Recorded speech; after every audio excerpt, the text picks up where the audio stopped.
बोलो जयकारा, बोल मेरे श्री गुरु महाराज की जय। ये सौभाग्यशाली प्रेमी गुरुमुखो, जो संत महापुरुष हमें वचन करते हैं, हमें उस वचनों को बड़े ध्यान से सुनना चाहिए और अपने मन के अंदर उस वचनों को बिठा लेना चाहिए और उसके ऊपर अमल करना चाहिए। जो सत्संग में तो जाते हैं पर ध्यान उनका कहीं और ही होता है, तो उनको सत्संग का पूरा लाभ नहीं मिल पाता। तो देखो, संत महापुरुष बार बार एक ही चीज फरमाते हैं कि ज़्यादा से ज़्यादा नाम जपो, सिमरन करो और अपना जिस पर्पस से तुम्हें ये शरीर मिला है उसका पर्पस को हल करो। ज़्यादा से ज़्यादा भजन करके, इसका लाभ करके आप दुखों से छूट के तो उस सचखंड को जाओ जहाँ पर सुख ही सुख है। उन्होंने तो हमारे ऊपर कृपा कर दी, पर हमारी भी ड्यूटी बनती है जब हम सत्संग में जाएं तो सत्संग का एक एक वचन सुने, क्योंकि एक एक वचन के अंदर इतनी ताकत छिपी हुई है कि जो बयान नहीं कर सकते, क्योंकि वचनों के अंदर ही सब कुछ है। जो वचन को अपने दिल में बिठा लेते हैं और उसके ऊपर अमल करते हैं तो देखो उसका आनंद ही आपको कुछ और आएगा, आपकी जिंदगी ही बदल जाएगी। अब देखो, एक संत महापुरुष थे, वो भ्रमण करने के लिए निकले यात्रा पे। तो जा रहे थे तो जंगल में एक जगह उन्होंने देखा कि बहुत सारे तोते टी टी कर रहे हैं। संत महापुरुषों ने देखा कि इतने खूबसूरत पक्षी हैं और ये पक्षी जो हैं कितने आयाद हैं।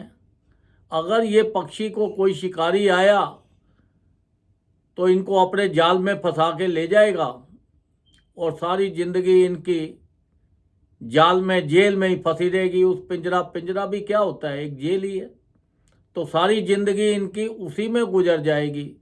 क्यों ना कोई ऐसा उपाय किया जाए जिससे कि ये हमेशा के लिए आज़ाद हो जाए। उन्होंने सोच विचार किया और एक तोते को वहाँ से पकड़ के अपने आश्रम पे ले गए और आश्रम पे जाके उन्होंने उसको हर रोज़ सुबह शाम दोपहर एक ही चीज़ पढ़ाते थे। शिकारी आएगा, जाल बिछाएगा, दाना डालेगा, हमको फंसाएगा, पर हम नहीं फंसेंगे। अब वो रोज़ सिखाते सिखाते कुछ टाइम बाद 3-4 महीने में वो तोता जो था परफेक्ट हो गया। बस वो सारा दिन एक ही चीज़ बोलता था, शिकारी आएगा, जाल बिछाएगा, दाना डालेगा, हमको फंसाएगा, पर हम नहीं फंसेंगे। संत महापुरुषों ने कहा, भाई ये बात तो सही हो गई। अब उसको लिया और जाके जहाँ से वो तोता पकड़ा था, जहाँ बहुत सारे तोते थे, अब वो तोतों के बीच में छोड़ दिया। अब सब तोते ये देखें कि हम टी टी टी टी कर रहे हैं, ये तो कुछ और ही बोलता है। अब वो सब तोते उसके भाषा बोलने लग गए, सारे तोते उसके पीछे ही बोलने लग गए कि जैसे एक स्कूल में टीचर होता है, वो बच्चों को पढ़ाता है तो सब बच्चे उसे पढ़ के तो ट्रेंड हो जाते हैं। ऐसे ही सारे तोते जो थे, जितने भी थे जंगल में, सब तोते ट्रेंड हो गए। कहीं पे भी वो उड़ के तोता बैठता और एक ही चीज़ बोलता, कहीं पे भी हो, कैसा भी हो, शिकारी आएगा, जाल बिछाएगा, दाना डालेगा, हमको फंसाएगा, पर हम नहीं फंसेंगे। चलो, फिर एक बार संत महापुरुष निकले। उन्होंने कहा, भाई अब तो ये सभी बोलने लग गए हैं, अब ये हमेशा के लिए याद रहेंगे। कुछ टाइम बाद वहाँ पे एक शिकारी आ गया। अब शिकारी ने जब उनसे सुना तो वो कहने लगा, ओहो, ये तो मेरा तो सारा दिन ही खराब हो जाएगा। मैं तो सब यहाँ से एक भी तोता नहीं पकड़ सकता, क्योंकि ये तो सारे के सारे समझदार हैं, इनको सबको पता है। तो अब क्या किया जाए। फिर उसने सोचा, अब आया तो हुआ हूँ, दिन खराब भी जाना है, क्यों ना जाल तो बिछा ही दे, कोई आ गया तो आ गया, नहीं आया तो कोई बात नहीं, फिर कल कहीं और जाएंगे। जब उसने जाल बिछा दिया, दाना डाल दिया, और तोते जो थे वो दाने को देखते हुए आए नीचे और जाल में फंस जाए। और वो फिर जाल में फंसे फंसे भी यही बात बोल रहे हैं, शिकारी आएगा, जाल बिछाएगा, दाना डालेगा, हमको फंसाएगा, पर हम नहीं फंसेंगे। सब तोते, खूब सारे तोते उसमें फंस गए। वो बड़ा खुश हो गया। अब वो लेके जब जा रहा था तो तब फिर कोई संत महापुरुष पास से निकले। उन्होंने सुना कि ये सब तोते क्या गा रहे हैं, शिकारी आएगा, जाल बिछाएगा, दाना डालेगा, हमको फंसाएगा, पर हम नहीं फंसेंगे। संत महापुरुषों ने सोचा कि देखो, इनको पढ़ा तो दिया, पर इसका मतलब इन्होंने नहीं समझा कि इसका मतलब क्या है। जो भी संत महापुरुषों ने कहा, ट्रेंड तो हो गए, बोलते भी जा रहे हैं, दाना भी देख के फंस गए। अब देखो, ये सारी जिंदगी इनकी फिर यही ऐसे ही कटेगी। तो इसलिए संत महापुरुषों ने तो हमें नाम दे दिया, हमें वचन दे दिए, पर हम वचन भी, हम सत्संग पे भी जाते हैं, नाम भी जपते हैं, पर हम उस पे अमल नहीं करते। अगर वो तोते उस पे अमल कर जाते तो वो उसके जाल में नहीं फंसते।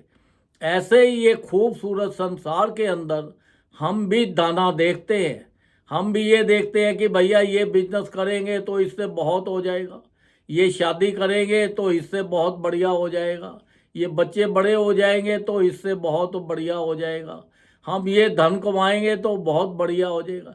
ये क्या है? ये सारा एक मोह माया का जाल है, दाना है। इसको आप इस्तेमाल करो, इसके अंदर फंसो नहीं। अगर आप फंसोगे तो फिर संसारिक चीज़ें तो आपको सब पता ही है कि ये तो हमारे साथ जाने वाली नहीं है। ये इतना खूबसूरत जो संसार बनाया है भगवान ने, वो हमारे लिए बनाया है, इंसान के लिए बनाया है कि जाओ, जाके ये खूबसूरत चीज़ों का आनंद लो और जाके भजन करो ज़्यादा से ज़्यादा। जितना आप ज़्यादा भजन करोगे उतना आपको आनंद ज़्यादा आएगा, उतने संसार के सुख आपको ज़्यादा मिलेंगे। जो चीज़ आप नहीं भी चाहते वो भी सुख आपके कदमों में अपने आप आ जाएगा, क्योंकि जहाँ पर भगवान होते हैं वहाँ पे लक्ष्मी अपने आप आ जाती है। क्योंकि देखो, एक बार भगवान और लक्ष्मी में आपस में बहुत बैठे थे तो लक्ष्मी कहने लगी कि देखो, मुझे सब चाहते हैं। भगवान ने बोला कि जहाँ मैं हूँ वहीं पे सब है, सब कुछ है। तो जब नहीं हुआ तो उन्होंने कहा चलो भाई, वो संसार के अंदर आ गए। जब संसार के अंदर आ गए तो उन्होंने, लड़की ने, लक्ष्मी ने अपना 18-20 साल की सुंदर कन्या का रूप धारण कर लिया और वो अपना एक बुजुर्ग का रूप धारण कर लिया।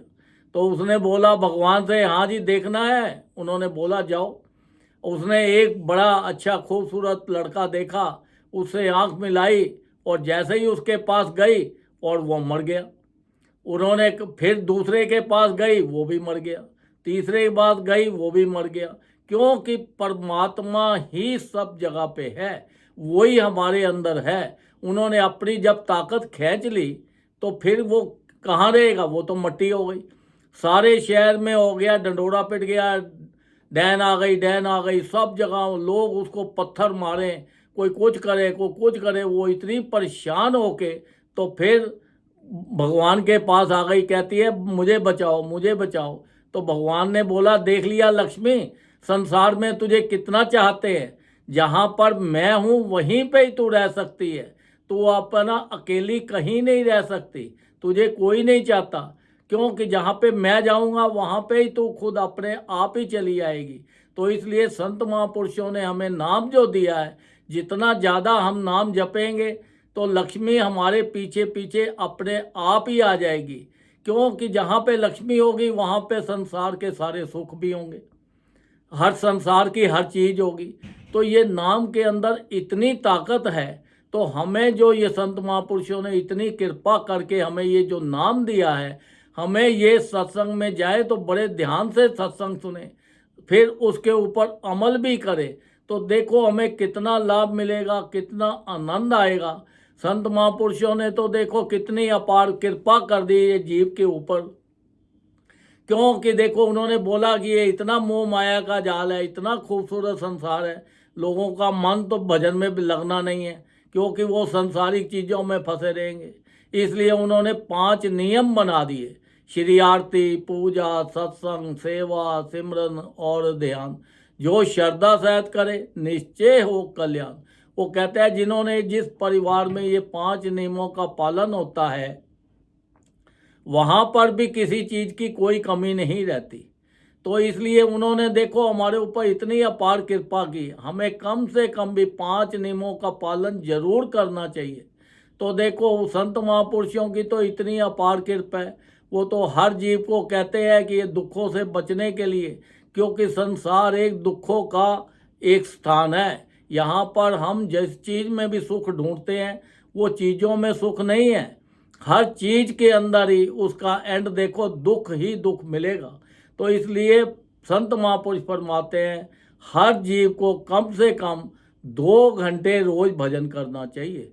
2 घंटे कंटिन्यूस नहीं कर सकते तो 1-1 घंटा करके करो, 1-1 घंटा करके नहीं कर सकते तो आधा-आधा घंटा करके करो। भजन जो है जरूर करो, भजन का कोई समय नहीं है। आप उठते बैठते चलते फिरते हर वक्त भजन कर सकते हैं। आप बैठ के नहीं कर सकते तो आप लेट के भी कर सकते हो। आप कहीं पे भी चलते चलते भी भजन कर सकते हो।